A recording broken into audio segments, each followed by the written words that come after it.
आज बताऊंगी kinds of quadrilateral. सबसे पहले है ट्रेपीजियम। ट्रेपीजियम की क्या खास बात होती है, इसका एक वन पेयर, ठीक है, one pair of side parallel होती है। ये वाली साइड इस वाली साइड के पैरेलल है। ये जो एरो का साइन लगाते हैं ये पैरेलल का साइन होता है। जरूरी नहीं है कि इसका एरो हमेशा इधर को हो, आप दूसरी तरफ भी लगा सकते हैं।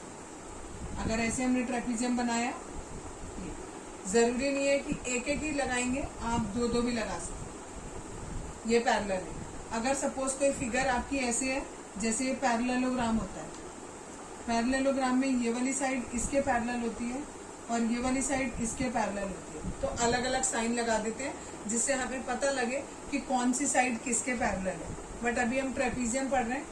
ट्रेपीजियम में मैंने आपको बताया one pair of sides are parallel, opposite side, one pair of opposite sides are parallel. Trapezium को हम खाली इसी तरीके से नहीं, ऐसे भी बना सकते हैं। बस आपका ये और ये कोई दो साइड पैरेलल होनी चाहिए। अभी जरूरी नहीं है कि आप ऐसे बनाओ, आप इस ट्रेपीजियम को ऐसे खड़ा करके भी बना सकते हैं। ये साइड इस साइड के पैरेलल है, ठीक है, आप ऐसे भी बना सकते हैं। ये भी ट्रेपीजियम कहलाएगा। ये साइड इस साइड के पैरेलल है। रेक्टेंगल जो होता है बेटा, रेक्टेंगल में, एक मिनट, रेक्टेंगल में हमारी ये साइड इस साइड के पैरेलल तो होती है, ठीक है, लेकिन इसमें दो पेयर होते हैं हमारे पैरेलल के, जबकि ट्रेपीजियम में केवल one pair of opposite side are parallel. इसमें केवल एक पेयर पैरेलल होता है। रेक्टेंगल में हमारे दोनों पेयर पैरेलल होते हैं, ठीक है, तो इसको हम ट्रेपीजियम नहीं बोलेंगे। ट्रेपीजियम में एक बात और होती है, आपका एक पेयर तो पैरेलल का हो गया, जो दूसरा पेयर बचा वो नॉन पैरेलल होता है, ठीक है। नॉन पैरेलल में दो कंडीशन हो सकती हैं। ये हो सकता है कि ये वाली लाइन इस वाली लाइन के इक्वल नहीं है, ठीक, और ये भी हो सकता है कि ये लाइन एग्जैक्टली इसके बिल्कुल इक्वल, लंबाई में बिल्कुल बराबर हो, ठीक है। जब बराबर होते हैं तो ऐसे साइन लगाते हैं। अगर हमारे ट्रेपीजियम में नॉन पैरेलल साइड बराबर होती है तो उसको हम आइसोसेलेस ट्रेपीजियम कहते हैं, ठीक। नॉन पैरेलल कैसे होंगी? नॉन पैरेलल का मतलब है बेटा, ये वाली लाइन को आपने आगे बढ़ाया, इस लाइन को आगे बढ़ाया, ये आपस में जाके कट गई ना, तो जो लाइन कट जाती है दे आर नॉन पैरेलल, उनको हम इंटरसेक्टिंग लाइन बोलते हैं। और ऐसी लाइंस जिनको हम कहीं तक भी बढ़ाते जाएं, इन दोनों लाइन को आगे तक बढ़ाते जाओ, इधर बढ़ाते जाओ, कहीं कटेंगे नहीं कटेंगे, ठीक है। तो जिन लाइंस को हम बढ़ाते चले जाएं और नहीं कटेंगे दैट आर पैरेलल लाइंस, और जिनको हम बढ़ाने पर कहीं पर भी कट जाए वो होती है नॉन पैरेलल साइड। तो ये और ये हमारी नॉन पैरेलल थी। अगर ये नॉन पैरेलल साइड हमारी इक्वल होती है तो हम उसे आइसोसेलेस ट्रेपीजियम कहते हैं। क्लियर? ओके। सेकेंड टाइप का क्वाड्रिलेटरल है काइट। काइट का फिगर आप ऐसे भी बना सकते हो, ऐसे भी बना सकते हो। इसमें क्या खासियत होती है, ये दो एडजेसेंट साइड बराबर होती है, ये वाली दो एडजेसेंट साइड आपस में बराबर होती है, ये इसके बराबर, ये वाली इसके बराबर, ठीक है। और एक खास बात होती है कि इसके जो डायगोनल्स होते हैं वो बिल्कुल 90 डिग्री पर मीट करते हैं। ये जो डायगोनल्स हैं ये बिल्कुल 90 डिग्री पर मीट करते हैं। बस इसमें दो ही खास बातें होती हैं, ठीक है, और कोई खास बात नहीं होती। ये आपस में जो एडजेसेंट साइड्स हैं ये इक्वल होती हैं और ये 90 डिग्री का होता है। एक खास बात और होती है कि एक डायगोनल, दोनों में से कोई एक डायगोनल दूसरे डायगोनल को बाइसेक्ट करेगा। यहाँ पर हमें दिखाई दे रहा है कि ये वाला जो डायगोनल है ये इस वाले डायगोनल को बाइसेक्ट कर रहा है। दैट मीन्स ये साइड और ये साइड आपस में इक्वल है। इस वाले में ये वाला पोर्शन इस वाले के इक्वल है। यहाँ 3 लगा देती हूँ बिकॉज मैंने यहाँ पर 2 लगा रखे हैं, तो 3 साइड लगा, ठीक। Next is parallelogram. पैरेललोग्राम की क्या खासियत होती है, इसकी ऑपोजिट साइड्स, ये वाली साइड इस वाली साइड के पैरेलल भी होती है और इक्वल भी होती है। ये इसके इक्वल भी है और पैरेलल भी है। सिमिलरली ये वाली साइड इस वाली साइड के पैरेलल भी है और इक्वल भी है, ठीक है। इसके जो डायगोनल्स होते हैं वो बराबर नहीं होते दिखाई दे रहा है ना, एक डायगोनल बड़ा दिख रहा है और दूसरा डायगोनल छोटा दिख रहा है, ठीक है। लेकिन डायगोनल बराबर तो नहीं होते, लेकिन बाइसेक्ट करते हैं। That means this portion is equal to this and this portion is equal to this. Clear? Opposite side parallel और इक्वल होंगी, डायगोनल बाइसेक्ट करेंगे, केवल इक्वल नहीं होंगे, बाइसेक्ट करेंगे। नेक्स्ट है रोम्बस। रोम्बस की क्या खासियत होती है? इसमें सारी की सारी प्रॉपर्टी पैरेललोग्राम की तो होती ही है, प्लस कुछ और भी चीजें होती हैं। ऑपोजिट साइड पैरेलल है, जैसे कि पैरेललोग्राम में थी। ऑपोजिट साइड इक्वल थी उसमें पैरेललोग्राम में, इसमें सारी साइड इक्वल, तो सब पे सेम साइन लगाया इक्वल वाला, ठीक है। सारी की सारी साइड्स जो हैं वो इक्वल है इसकी। जो डायगोनल्स होते हैं इक्वल नहीं होते हैं, लेकिन 90 डिग्री पर इंटरसेक्ट करते हैं, ठीक है। 90 डिग्री पर डायगोनल जो है वो इंटरसेक्ट करेंगे। क्लियर? नेक्स्ट है रोम्बस के बाद नेक्स्ट है स्क्वायर, जो कि आप बचपन से पढ़ते आ रहे हो। स्क्वायर, स्क्वायर में सभी को पता है चारों साइड्स इक्वल होंगी, ठीक है। चारों sides equal, each angle is of 90 degree. दोनों डायगोनल कैसे होंगे? बिल्कुल बराबर होंगे। क्लियर?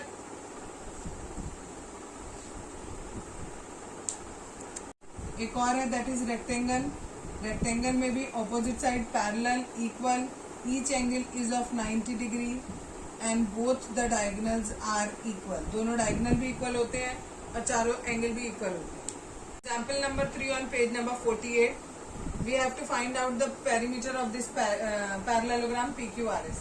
ये पैरेललोग्राम है, आपको केवल दो साइड दी है, ये 12 है तो ये भी 12 सेंटीमीटर होगी। क्यों? क्योंकि अभी पैरेललोग्राम की प्रॉपर्टी पढ़ी कि ऑपोजिट साइड्स पैरेलल भी होती हैं और इक्वल भी होती हैं। ये इसके अपोजिट है इसलिए 12 हो गया, ये इसके अपोजिट है इसलिए 7 हो गया। सबकी वैल्यू यहाँ रख देंगे और सबको ऐड कर देंगे, जितना भी आएगा दैट इज 38 सेंटीमीटर। ये हमारा आंसर हो जाएगा। Example number 4 on page number 49, ठीक है। आपको एक्स वाई जेड की वैल्यूज निकालनी है। ये फिगर आपको क्वेश्चन में गिवन किया गया है और ये दिया गया है कि इट इज अ पैरेललोग्राम। अगर ये पैरेललोग्राम है तो पैरेललोग्राम के अपोजिट एंगल बराबर होते हैं। ये एक्स है तो ये वाला भी एक्स के इक्वल होगा, दैट मीन्स एक्स और ये दोनों बराबर होंगे और एक्स की वैल्यू 100 लिखेंगे और यहाँ लिख देंगे opposite angles are equal in parallelogram. अब ये जो एक्स है और ये जो वाई है, ये दोनों के दोनों करस्पॉन्डिंग एंगल है। करस्पॉन्डिंग एंगल आपस में बराबर होते हैं, यानी y की वैल्यू भी x के बराबर हो गई और वो भी 100 आ जाएगी। नेक्स्ट y और z, ये दोनों मिलाकर लीनियर पेयर बना रहे हैं, तो इन दोनों का सम 180 होगा। तो जब हम y निकाल चुके 100 तो z की वैल्यू आ जाएगी 180 minus 100 that is 80 degree. Example number 5, इसमें आपको दिया है ये एंगल केवल 70 दे रखा है, आपको ये चारों बाकी तीनों एंगल कैलकुलेट करने हैं। ये एक पैरेललोग्राम दिया है आपको, पैरेललोग्राम के अपोजिट एंगल्स इक्वल होते हैं। ये 70 है तो ये वाला एंगल भी हमारा 70 होगा। अब ये दोनों एंगल हमें नहीं पता, हमने एक एंगल x माना तो दूसरा भी x हो गया, क्योंकि दोनों अपोजिट एंगल इक्वल होते हैं, ठीक है। फिर हमें पता है क्वाड्रिलेटरल के चारों एंगल का सम कितना होता है? 360 होता है। चारों एंगल का सम किया, ये 70 plus x plus 70 plus x, सबका सम लिख दिया 360। ये x और x मिलाकर हो गया 2x, 70 और 70 मिला के हो गया 140। अब 2x हमने ऐसे ही रखा, 140 को उधर ले गए माइनस में, ये आया 220। x के साथ ये 2x है, मल्टीप्लाई में है तो ये डिवाइड में चला गया, आंसर आ गया 110, ठीक है। इसी को एक और तरीके से कर सकते हैं, वो भी देख लो। वो कैसे कर सकते हैं? हमने ये और ये तो 70 कह ही दिए थे, ये वाला और ये वाला, ये दोनों एंगल को इंटीरियर एंगल है, तो 70 plus x is equal to 180 और ब्रैकेट में लिख सकते हैं को इंटीरियर एंगल। इससे भी हम कैलकुलेट कर सकते हैं इसकी वैल्यू 110, और क्योंकि ऑपोजिट एंगल बराबर होते हैं तो ये 110 है तो ये भी 110। Clear? Example number 6 page number 50, help is a parallelogram HELP। Help आपको एक पैरेललोग्राम दिया हुआ है, लेंथ सारी सेंटीमीटर्स में दी है, given OE equal to 4 centimetre दिया है आपको, और आगे दिया है कि ये जो HL है ये इस PE से 5 सेंटीमीटर ज्यादा है। कैसे कैलकुलेट करेंगे? हमें पता है पैरेललोग्राम की प्रॉपर्टीज, पैरेललोग्राम की एक प्रॉपर्टी होती है कि उसके जो डायगोनल्स होते हैं वो बाइसेक्ट करते हैं, यानी ये वाला और ये वाला दोनों इक्वल होंगे। ये 4 दिया है तो ये भी कितना होगा, 4 होगा। टोटल मिलाकर ये कितना निकला हमारा, 8 सेंटीमीटर। अब उन्होंने कहा ये जो HL है ये इस PE से 5 मोर है, तो हमने उसमें 5 और ऐड कर दिया, ये आ गया हमारा 13। पूरा H से लेकर L तक हमारा आ गया 13। इन्होंने क्वेश्चन में हमसे OH पूछा है। OH जो है इस OL के बराबर होगा, यानी OH जो है वो HL का आधा होगा। That means 13/2, that means 6.5। Exercise 3.3 question number 1, आपको एक पैरेललोग्राम दिया है ABCD। ये लाइन मैंने बढ़ा रखी है ऊपर से, क्वेश्चन में केवल इतना दिया हुआ है आपको, ठीक है। ABCD एक पैरेललोग्राम दिया है और आपसे पूछा गया है कि ये जो AD है, ये वाली जो साइड है ये किसके इक्वल होगी, तो ये BC के इक्वल होगी। क्यों होगी, क्योंकि पैरेललोग्राम के अपोजिट साइड्स कैसे होते हैं, इक्वल होते हैं। नेक्स्ट दिया है DCB, ये वाला एंगल इस वाले एंगल के इक्वल होगा, क्योंकि ये ऑपोजिट एंगल है और पैरेललोग्राम में अपोजिट एंगल बराबर होते हैं। तीसरा दिया है OC, ये OC किसके बराबर होगा, OA के इक्वल होगा। क्यों, क्योंकि पैरेललोग्राम के डायगोनल्स एक दूसरे को बाइसेक्ट करते हैं। लास्ट पार्ट आपको दिया है कि ये और ये इन दोनों एंगल का सम कितना होगा, ये पूछा है। इसी के लिए मैंने बढ़ा रखा था। अगर मान लो ये तो पैरेलल लाइन है और ये ट्रांसवर्सल है, तो ये जो दोनों अंदर के एंगल हुए ये कहलाएंगे को इंटीरियर एंगल, और को इंटीरियर एंगल का सम कितना होता है, 180। That's why the sum of this and this is 180। Question number 2 first part, ये फिगर आपको दिया है, इसमें XYZ की वैल्यू निकालनी है। ये Y वाला एंगल इस 100 के बराबर होगा, बिकॉज ये ऑपोजिट एंगल है और पैरेललोग्राम के अपोजिट एंगल बराबर होते हैं। ये Z और ये 100, इन दोनों को मिलाकर 180 डिग्री होगा, क्योंकि ये दोनों के दोनों कैसे हैं, को इंटीरियर एंगल। तो B वाले की वैल्यू हमें 100 पता है, वो हमने यहाँ रख दी। इसकी Z निकाल ली हमने, ये 80 डिग्री आ गई। अब ये जो X है वो Z के इक्वल होगा, क्योंकि ये ऑपोजिट एंगल है पैरेललोग्राम के, इसलिए ये दोनों इक्वल होंगे, तो X की वैल्यू भी 80 आ जाएगी। क्वेश्चन नंबर 2 का सेकेंड पार्ट, इसमें भी आपको ये X, Y और Z की वैल्यू निकालनी है। ये आपको 50 गिवन है, ये 50 है तो ये वाला एंगल 50 होगा, क्योंकि ये अपोजिट एंगल है पैरेललोग्राम के। ये 50 और इस Z, इन दोनों का सम कितना होगा, 180 डिग्री होगा। क्यों होगा, क्योंकि ये लीनियर पेयर बना रहे हैं। इससे हम Z की वैल्यू कैलकुलेट कर लेंगे। हमारा Z आ गया 130। अभी हमारा Y और बच गया, ठीक है। अब ये Z और ये Y, ये दोनों आपस में इक्वल होंगे। क्यों होंगे, क्योंकि ये अल्टरनेट एंगल है, ठीक है। और हमने Z की वैल्यू निकाली है कितनी, 130, तो दैट मीन्स हमारा Y भी कितना आएगा, 130। 2 का थर्ड पार्ट है, ये फिगर बना हुआ है, इसमें X की वैल्यू हमारी इस 90 के इक्वल होगी, क्योंकि ये दोनों वर्टिकली अपोजिट एंगल हो जाएंगे। नेक्स्ट स्टेप में इन तीनों एंगल का सम 180 होगा, एंगल सम प्रॉपर्टी से, क्योंकि एक ट्राइंगल फॉर्म कर रहे हैं। Y की वैल्यू आ जाएगी हमारी 60 डिग्री। X की जगह 90 रख दिया, 30 as it is, 180 as it is. इन दोनों को ऐड किया, उधर ले जाके माइनस कर दिया, 60 आ गया।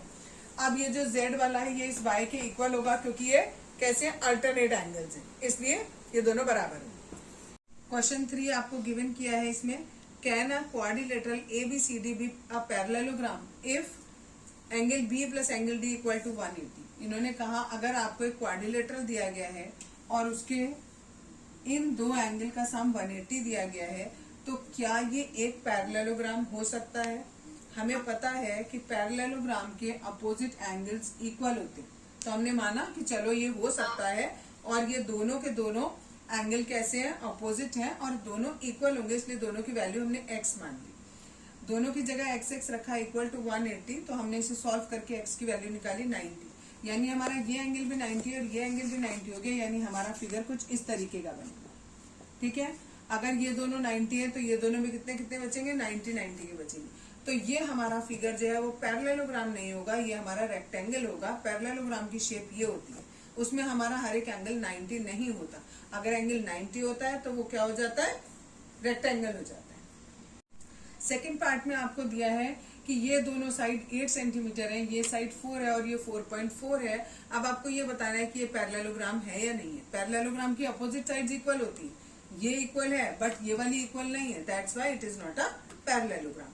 जो सी पार्ट दिया है उस सी पार्ट में आपको बोला है कि एंगल ए जो है वो 70 है और एंगल सी जो है वो 65 है, लेकिन हमें पता है पैरेललोग्राम के अपोजिट एंगल कैसे होते हैं, इक्वल होते हैं। क्या ये इक्वल है? नहीं, इक्वल नहीं है, that means it is not a parallelogram. Question number 4, draw a rough figure of a quadrilateral that is not a parallelogram but has exactly 2 opposite angles of equal major.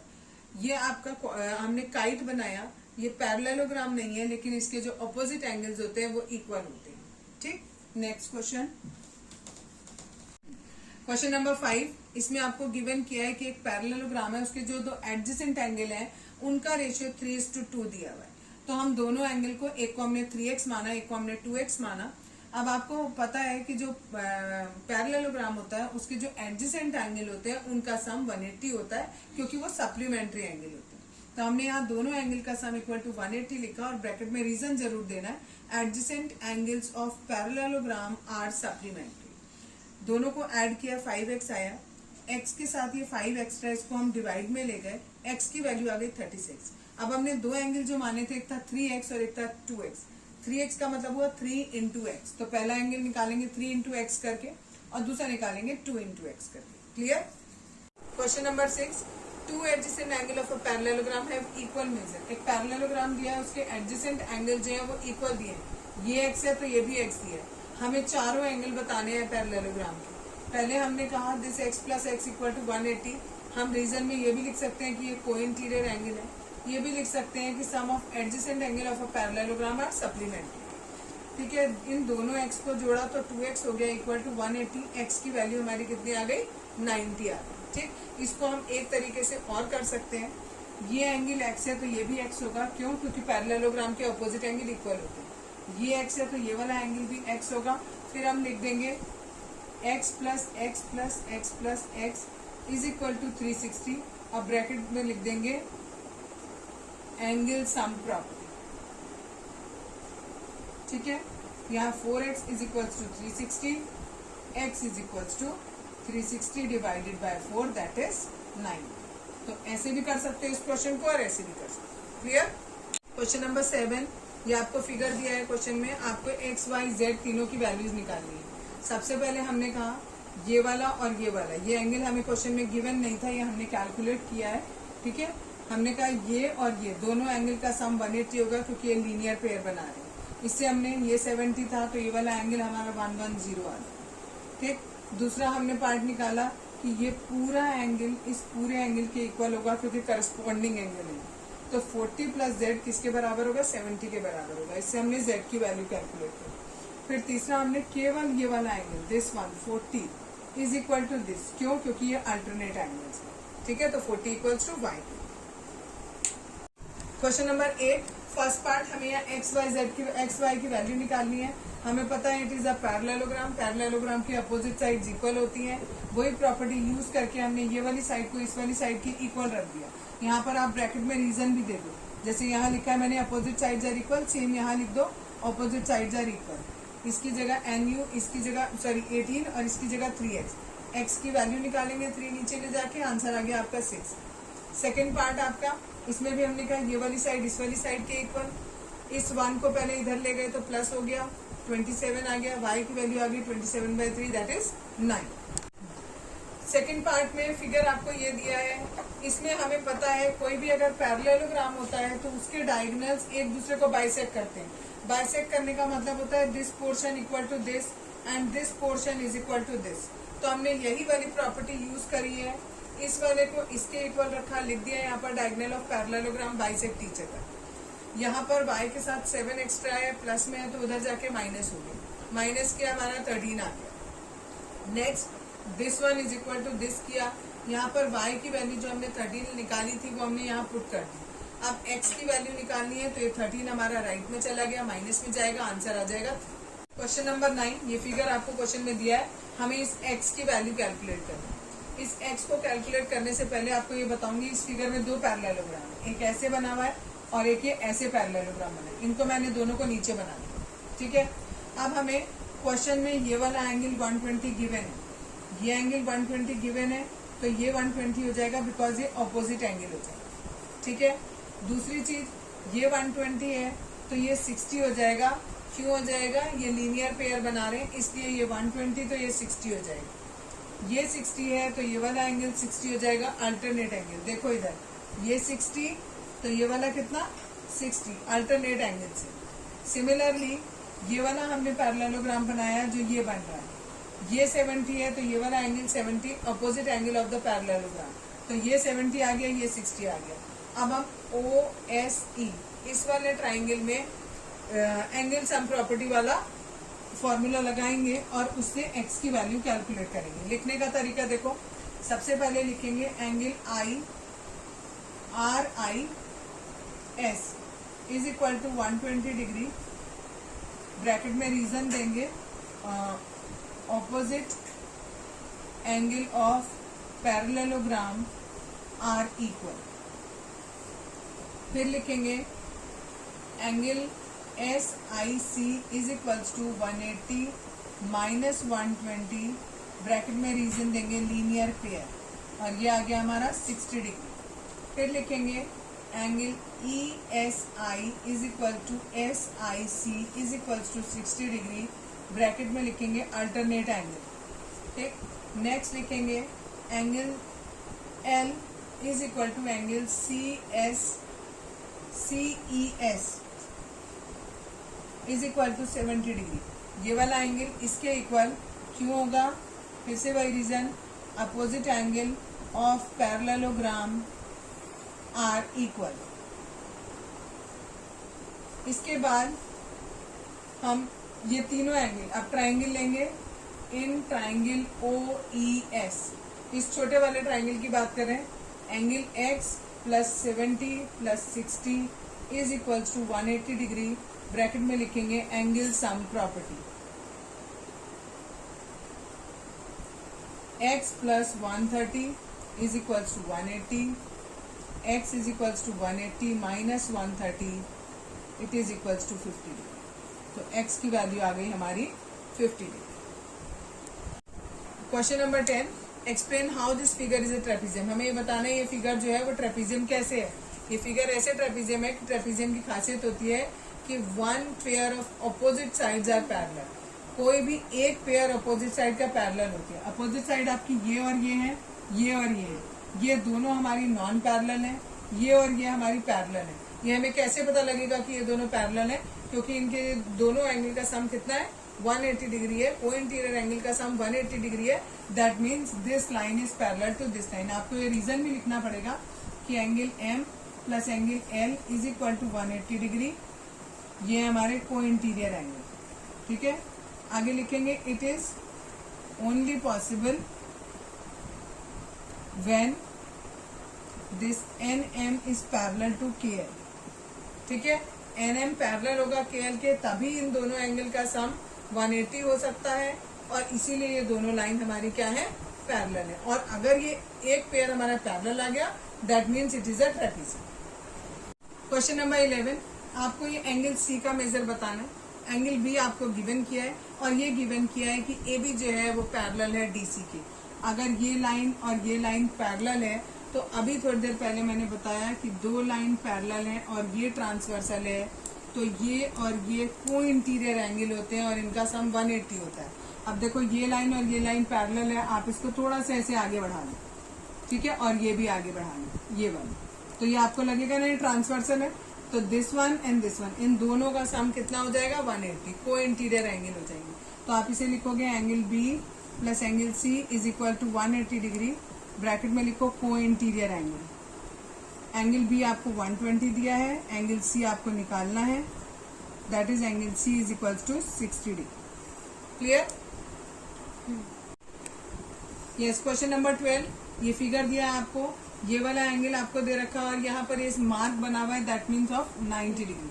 हमें ये दो angle निकालने, ये और ये, इन दोनों एंगल का sum 180 होगा क्योंकि ये को इंटीरियर एंगल है, क्योंकि ये लाइन और ये लाइन पैरेलल है। इससे हम एंगल S निकालेंगे। सिमिलरली ये वाले और ये वाले एंगल का सम भी कितना होगा 180 होगा, क्योंकि ये दोनों भी को इंटीरियर एंगल है, इसलिए हमारा P आ जाएगा 50 डिग्री।